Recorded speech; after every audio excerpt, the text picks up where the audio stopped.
Not sure. Hello?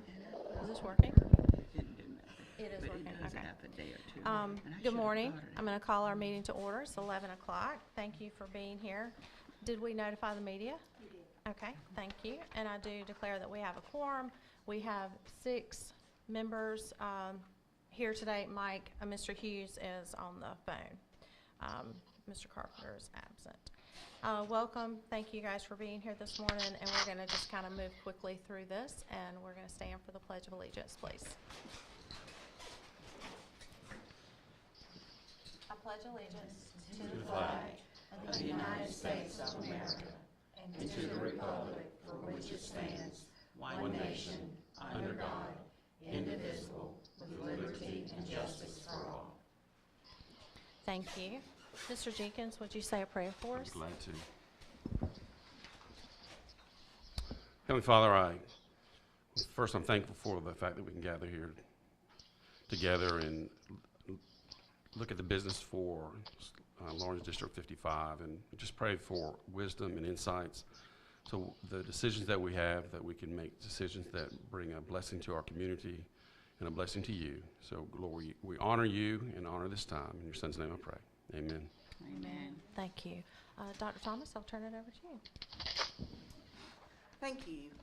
Good morning, Madam Chair, other members of the board, those in attendance, those viewing online. Thank you all for attending and viewing this special call meeting today. As we all know, the new mandate initiated for this school year requires that all schools that receive an overall report card rating of below average or below must prepare and present a turnaround plan to the state by January the 15th. This plan must also be approved by the school board before submitting to the state. Today, Ms. Lackarose will be presenting our plans for our district to the school board, and I will now turn it over to Ms. Lackarose. First off, I'd like to say thank you very much for meeting today. I know it wasn't an official meeting. It was originally scheduled, and so I appreciate you coming so that we can meet some deadlines that the state has given us. Not sure if I'm switching. There we go. Okay. So as Dr. Thomas mentioned, we are required to create turnaround plans, but the turnaround plans really are continuous improvement plans. And so I'll talk a little bit about how we're gonna look at that from a district perspective moving forward towards the end of this. This is something that I talked about at the last board meeting that I was at when we did the school report cards, in that we were going to start the continuous school improvement process at each of these 4 schools. We started off with a continuous improvement rubric that is provided by the state that they asked us to complete, where we evaluate where we are in terms of school improvement and our processes and things that we use on a regular basis. So we started that at each of the 4 schools. The principals dropped everything and within 24 hours had everybody together and started working towards creating that rubric. Then what we did is we took a group, pretty much a representative group of educators and members of the school together, brought data together that we had available to us: assessment data, attendance data, behavior data, climate data, things like that, and we took a deep dive into that data. And I facilitated what we call a root cause analysis, where we dig deep into identifying what are those really big rocks that are the primary areas that if we addressed those and improved those, it would make significant progress in the areas that we felt our data was showing us we needed to address first. So we each identified 3 different focus areas, and we call those the big rocks. And the way that I explain that is, you know, when I drive my truck down the road, if there's little pebbles on the road, I really don't feel them. If there's a rock, I might feel it, but if there's a big rock, I have to stop my truck, have to move the rock out of the road so I can keep going forward, or I have to go all the way around it. The really big rocks are what we're looking at right now, because if we start to break those down, then we're going to be able to move forward with school improvement and with progress for the schools. So We really looked at those big things, and you're going to see some consistencies as I share those rocks with you, in which then let us know at our level, even at the district level, then what do we now need to start to really focus on to support the schools better so that we can break those rocks down along with them. Then we look at evidence-based practices. Every practice that we have identified in the turnaround plans is supported by research, whether it's from the Center of Comprehensive School Reform, whether it's the Clearinghouse, What Works Clearinghouse, or the Best Encyclopedia. And those strategies are in the turnaround plans to help us start to break down those rocks. We will, after approval and submitting to the state, then we will start implementing. And we have to monitor our plans every 30 days for the next 3 months at a minimum. And then we want to obviously continue to build momentum and sustainability with those plans. So I'm going to quickly run through what we did at each school and what our big rocks are, and then kind of the goals. So at Lawrence Elementary, we were required to have a public meeting, so we did it on November 14th, and Ms. Elders was there, so thank you for coming. And then we took some of the information from there, along with the root cause analysis that we did with the staff, and we created a plan and then sent it out to stakeholders, and it was advertised out to parents, as well as it was sent out to the community and all teachers so that they could give us feedback. We collected that feedback on the 27th, and then the school improvement teams looked at that feedback along with the draft plan and edited the plan further, and then that's what you see in front of you now. So what you see in front of you now may be a little different than what was sitting on the website for feedback, because we took feedback from people and made some adjustments. So our big rocks in Lawrence Elementary were data, school structures, and school climate. So you'll see we have 3 goals that are attached to each of those rocks. So in the area of data, and this is the one that is consistent, you're going to see in all 4 schools.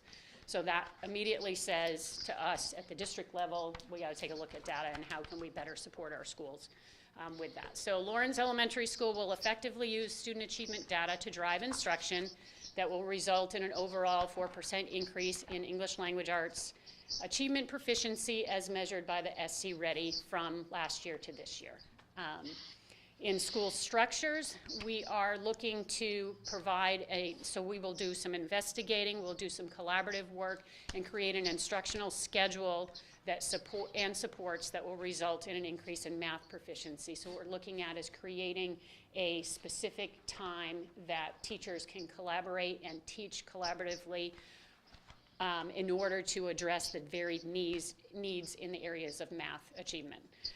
And then in school climate, we're looking to increase the attendance rate. Attendance came up quite a bit throughout the schools, and one thing that we talked about is attendance really is a reflection of school climate.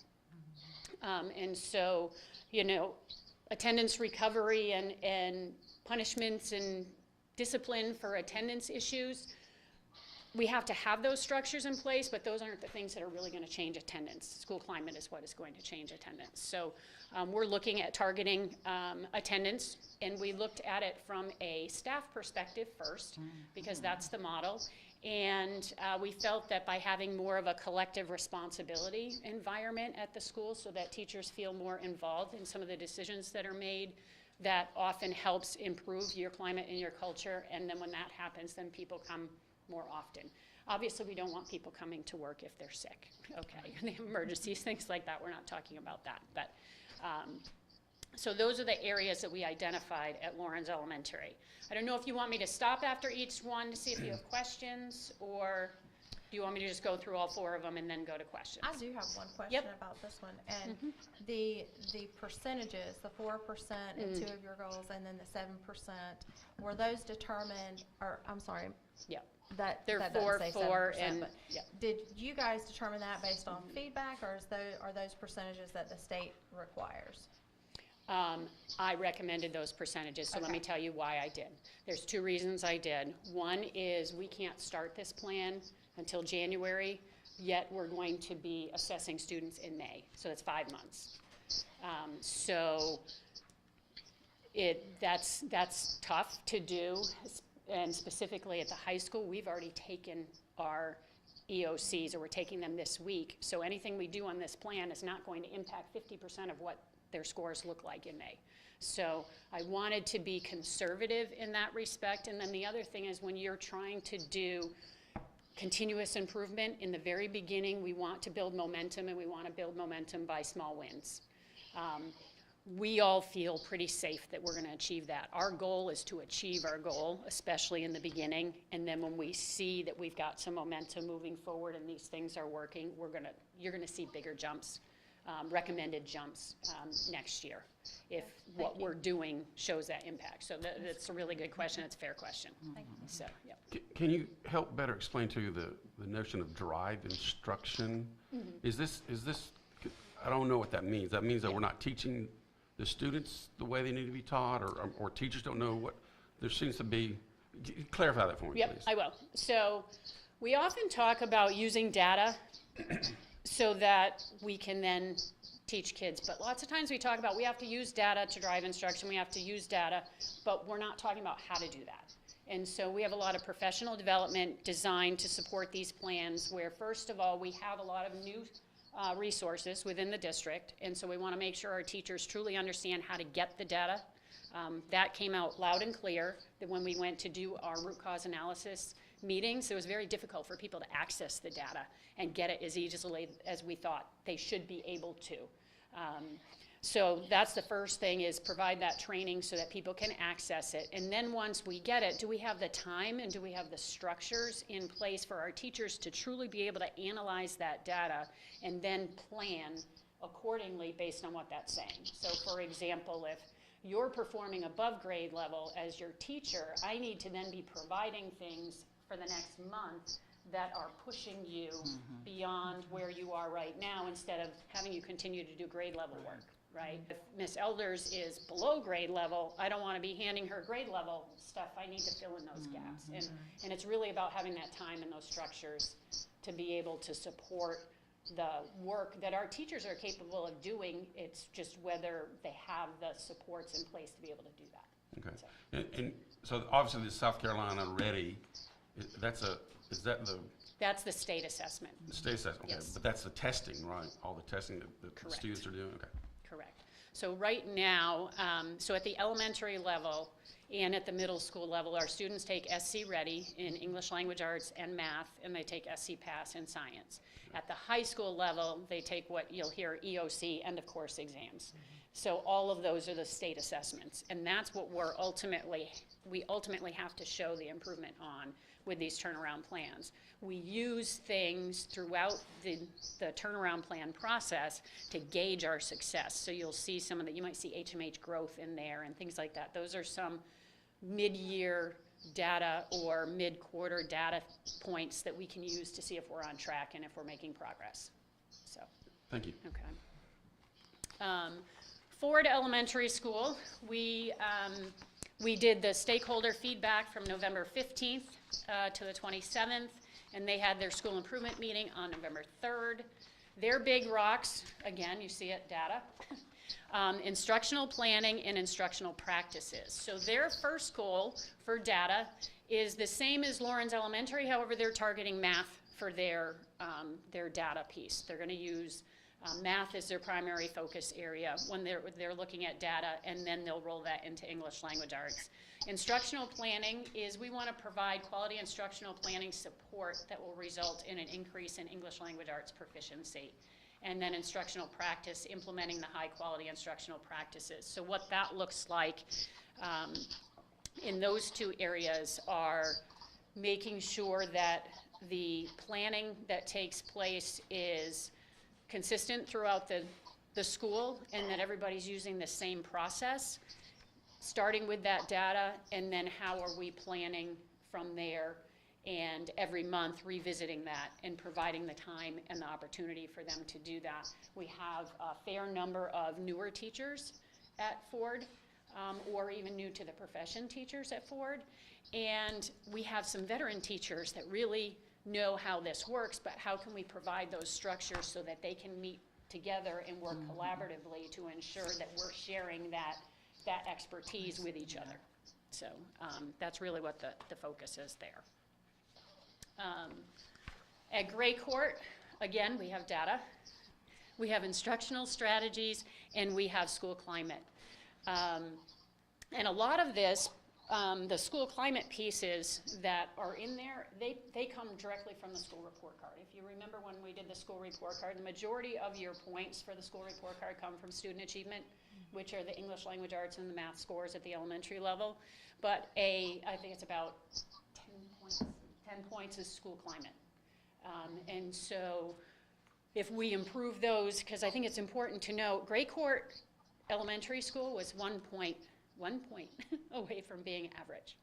So 1 point on school climate would have had them at average rather than below average. So those things matter. So again, we're doing data. We're looking at English language arts achievement. We're also going to be looking at high quality instructional strategies, and then at school climate. And there's a variety of ways that they will do this. A lot of what we talked about at Lawrence Elementary as well as at Ford. And the school climate piece here, we're going to take a look at the physical plant. Because what we're finding in some of our school climate surveys, the area that we're actually the lowest is our teachers indicating the environment that they are working in. And so what can we do, both socially and physically, to the environment to help support our staff a little bit more? And so some of those are behavior programs and things that we do to encourage students to demonstrate behaviors that are more conducive to learning.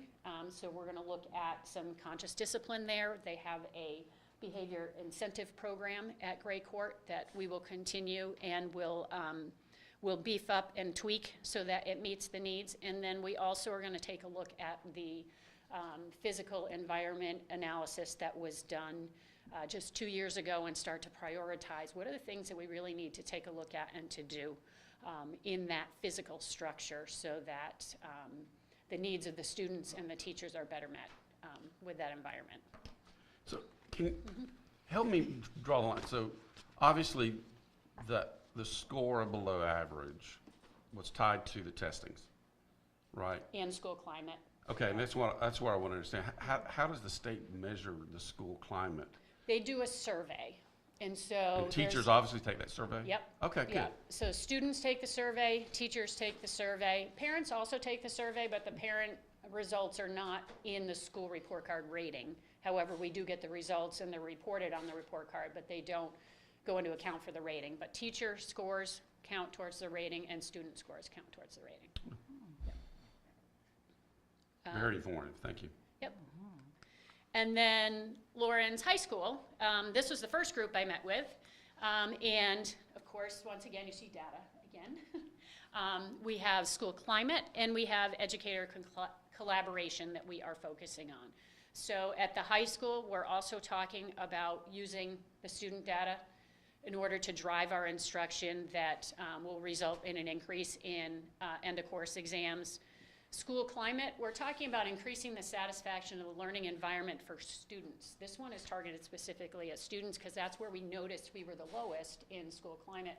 It was in this with the students, and we also felt that if they had more satisfaction of their learning environment, that their engagement might be a little bit more, and that's always an issue throughout the country whenever you're talking about state assessments. By the time they get to high school, they're like, does this really matter? And and so how do we keep that level of engagement up and that investment in performing well? I have 20-year-olds, and I have the same conversations at my house. How do I keep them motivated to want to do this? Because it's about the 8th or 9th time they've had to sit for a state assessment, right? And then the last was educator collaboration, where we want to increase the effective collaboration of teachers. And we have a survey that we use within this district that gives feedback to our administrators and to our schools about how we are meeting the needs of our staff. and some of the perceptions that they have about their career, about the district, and about the school. And one particular area is collaboration, and there are 3 questions on that Upbeat survey, and we can actually target and see how people answer those. And we felt that targeting collaboration and moving that up and increasing that by providing opportunities for collaboration at the high school, because it's very difficult to provide opportunities for collaboration at the high school. When you look at a department and say you've got a math department with 14 people, and how do you get them all together on a regular basis to be able to do things and support them so that they can have quality conversations that aren't done in 30 minutes? Right, and that's not where we get that quality piece. So we'll be targeting those collaborative opportunities and then facilitating those conversations with professional development, with opportunities to do planning, just like we will be at the elementary school. So that kind of summarizes the 4 plans and what we're targeting. We have about 5 months to make significant progress on these, because as you know, the students will be assessing again in May. However, we don't plan to stop working on these plans come May. We will continue to see those through. And then moving forward, we, and I'll jump down to the last 2, our other 5 schools are going to start engaging in the continuous school improvement process starting in January. Because this is a process, the school improvement process is a process that's good for all schools, regardless of whether they're a turnaround school or not. And then moving forward, we will begin these in every school in August, because we get our report card ratings, well, we get our scores, and we have a pretty good idea what our report card ratings will be generally in August, and we have our data. And then in September, we usually get our ratings, and they don't get released to the public till October. We could be bringing you school report card ratings along with turnaround plans simultaneously, because we will have had the opportunity to do the work and we won't be rushing so much. Because when you think about it, we found out, I believe it was October 17th, that we needed to do these plans. And by November 17th, these plans were sitting in front of the community for feedback. That's a lot to do and to really dig into, and we feel if we have a little bit more time, we can get even deeper. And then if this is a process that we just do annually, it's already set up, and we're always on an improvement cycle, because even our best schools, we continue to want to improve. And so this allows them to look at their data and their information on an annual basis. So these plans, if approved today by the board, will then get submitted to the Office of School Transformation, which is required for us to do by January 15th, I believe it is. So that's why I appreciate you meeting today. And the majority of the work that we will be doing is going to be funded through, we have an ATSI grant, which is from the state, or from the federal government through the state, which is designed to target specific schools in our district because of testing scores. There are some other schools that also can receive some funding through ATSI, and they will. So when they write their continuous improvement plan, some of what they do will also be funded that way. We also have state funds that are CSI funds. Both Gray Court has those funds for this year and last year, this year, and next year. And Ford has that from last year and this year. And then we also have our federal funds, Title I, Title II, Title III, Title IV, Title V, but primarily Title I and Title II will support the rest of the work that's being done here. So. And then, of course, just our supports that we give anyway. So any questions or?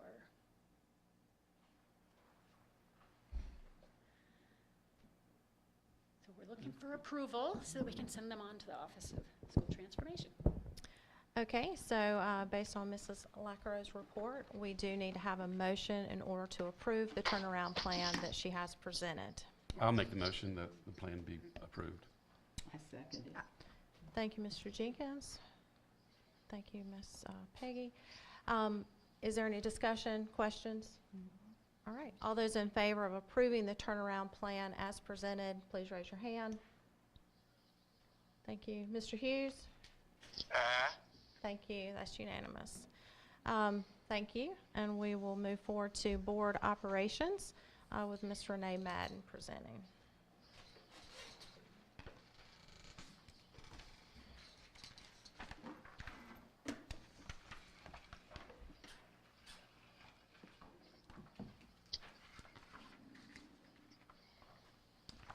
Okay, Madam Superintendent, Madam Board Chair, board members, good morning. Good morning. Dr. Thomas asked us to review policies and research policies across the state. Her recommendation was to propose a more expansive criminal background search than what was approved by the board in 2019. Today I bring before you for second reading the policy which includes annual checks and national background checks. Thank you, Ms. Madden. I had actually sent an email with a couple of questions to Dr. Thomas, and I misworded what I was looking for, but I believe, Ms. Kent, would you like to? Well, I We just have a few couple of questions, yeah. My first question was, the background checks that are done now, do they only show convicted crimes, or do they show if there's an arrest? Well, right now, we do the SLED checks, and on most of the SLED checks, because we found some discrepancies here or there, but on most of them, they will show things that a person may have been arrested for, as well as if a person was convicted of those particular crimes. Okay. And,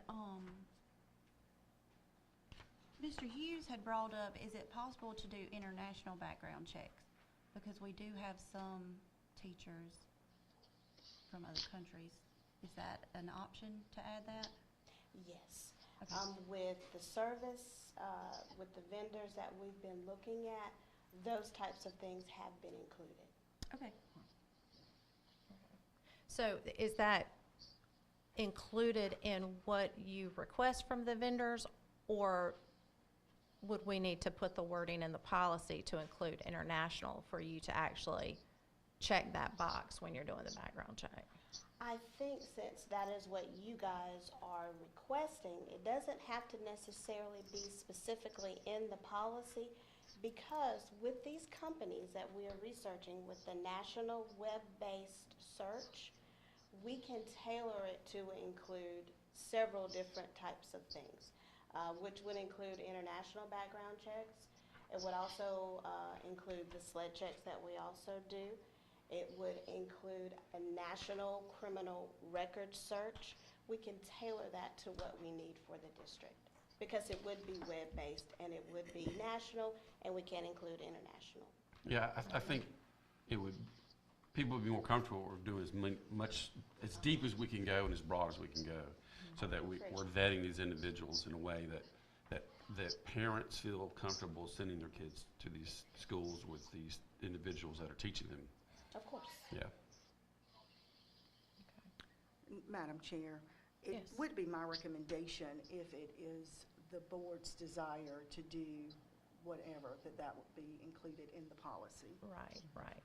I tend Would to you, agree. you want to add specifically international, or just add that we want to do the broadest, deepest, including international?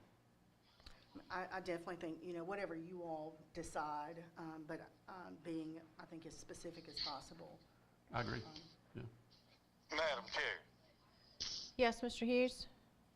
I suggested that the state requires it for car dealers, and it's very cost effective. It's like $37 an employee or dealer.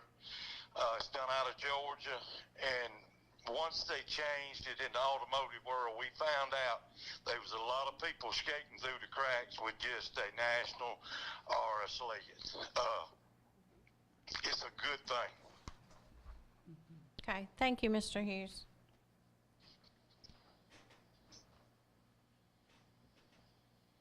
All right, in order to add the terminology of international, then we would need to make a motion to approve this with an amendment with a wording change versus as presented.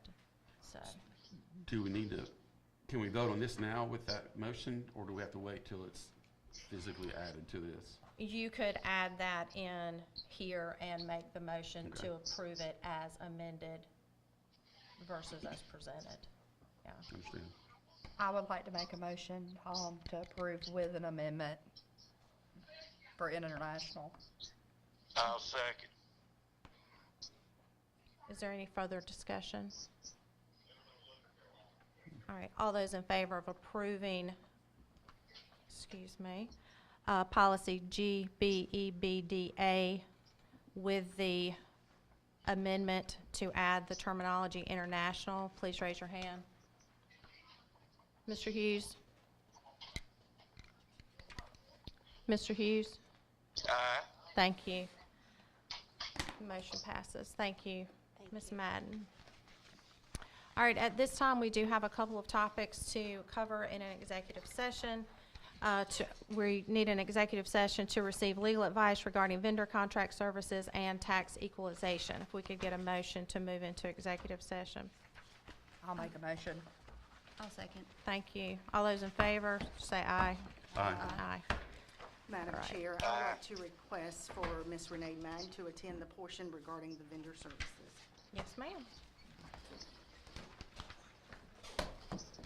Mr. Hughes, we will bring you with us.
We're going to reconvene in public session, and from our executive session, we do have a couple of board actions to take place. So we would have 2 motions coming from that session, if anyone would like to make a motion.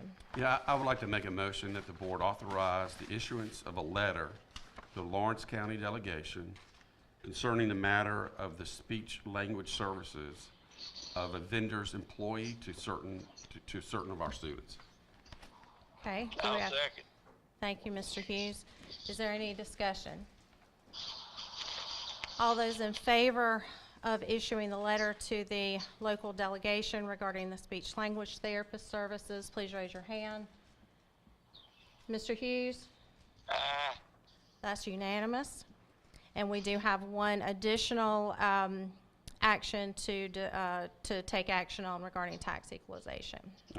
I'd also like to make a motion that the board authorize the issuance of a letter to the Lawrence County delegation setting forth the district's position regarding the taxation equalization.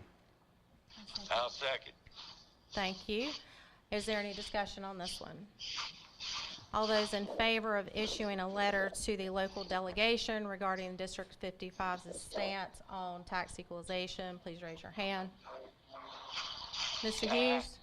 All right, that's unanimous. And without any further business, we are adjourned.